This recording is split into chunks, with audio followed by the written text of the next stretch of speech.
when I was 3 days late with him. My husband was milling some wood and got a really bad concussion. It's his third concussion that I know of, and he lost almost a year's worth of memories.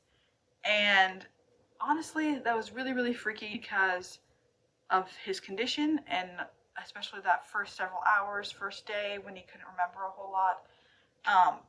Just all of that being scary, but then also knowing that I was already 3 days late. We were planning on doing it just him and me. What was I going to do? And now, for anyone who's worried, I did call my midwife. She was already willing to drive all the way up to our house if I needed her. So there really wasn't any serious problems. Thankfully, the baby didn't come and waited almost a week to actually arrive. So by the time he came, my husband was totally back to normal. It had zero side effects. Got all his memories back. He got all his memories back the second day. So there was no issue with that. But it was scary there for a little bit. Fast forward to a few hours before baby was born. That night, around midnight, I started getting really restless, and so I got up, got dressed, put on my coat, my snow boots, went outside last day of January, and just walked outside for probably about 45 minutes to an hour, just thinking and praying and trying to not wonder when the baby was going to come and how long it was going to take.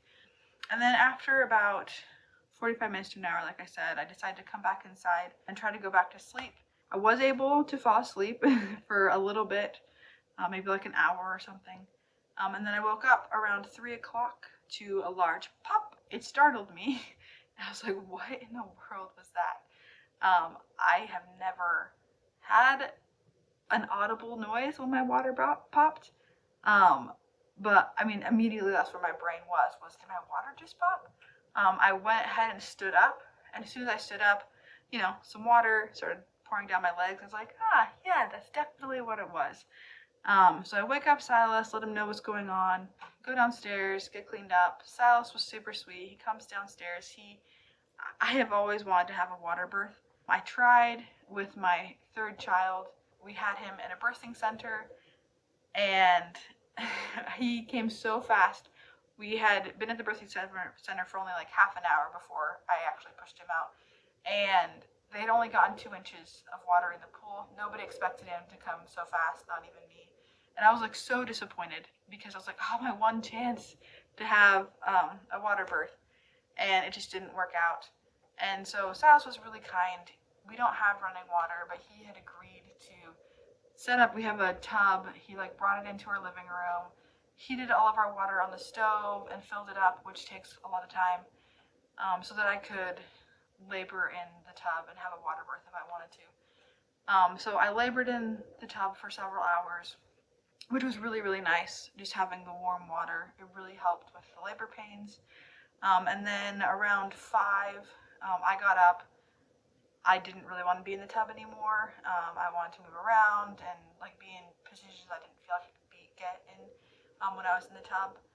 And I could tell things were progressing. And so I told Silas he should wake the kids up. He should go milk now, so that he had plenty of time to be done and get done with all the animal chores to come back. So he got the kids up. They did all the chores really quick. Then all the kids headed up to Grandma and Grandpa's, and then he came back inside. And a few hours later, at around 7:30, baby bear was born. And it was such, I don't know, there's something so special about going through all this anguish, both mentally, emotionally, physically, and then pushing the baby out, and then just being able to hold it in your arms, knowing that it's fine, you're fine,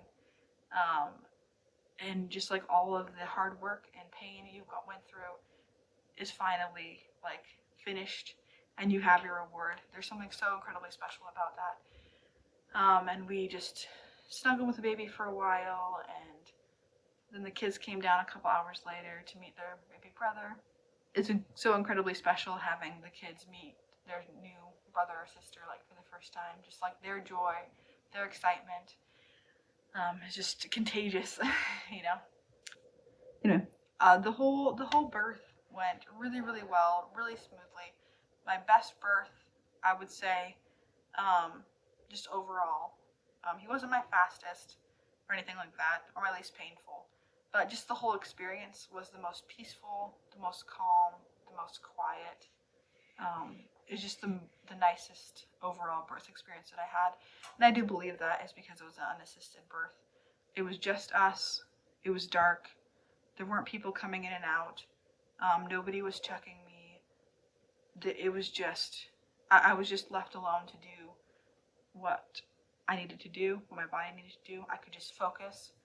And it was just really, really nice. And I didn't have to worry about calling somebody or somebody spending a lot of time just waiting around for nothing to happen. Like, yeah, it was just great. It was a wonderful, wonderful experience. And if you are considering doing an unassisted birth, definitely do your research, have a plan in place in case there's an emergency, know what you're going to do if the worst happens. It doesn't have to be scary. Birth is a natural process. It happens all of the time. And rarely, I think, if you are well nourished, you've exercised, you've taken care of your body, I think rarely, rarely, rarely are there actually complications with birth. So hopefully this is encouraging. Hopefully you enjoyed our little birth story. And I hope you guys have a wonderful day.